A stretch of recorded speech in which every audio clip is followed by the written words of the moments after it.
श्रीपाद श्रीवल्लभत्वं सदैव श्रीदत्तास्मान् पाहि देवादिदेव भावग्राह्य क्लेशारिन् सुकीर्ते घोरात् कष्टादुद्धरास्मान् नमस्ते तन्नो माता त्वं पिता तोदिपस्वं त्राता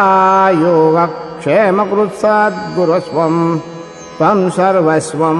नो प्रभो विश्वमूर्ते घोरात् कष्टादुद्धरास्मान् नमस्ते पापं तापं व्याधिमादिं च दैन्यं भीतिं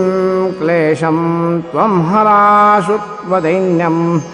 त्रातारं नो विषैक्षाक्षजूते घोरात् कष्टादुद्धरास्मान् नमस्ते नान्यस्त्राता नापिताता न भर्ता तत्तो देवत्वं शरण्योकहर्ता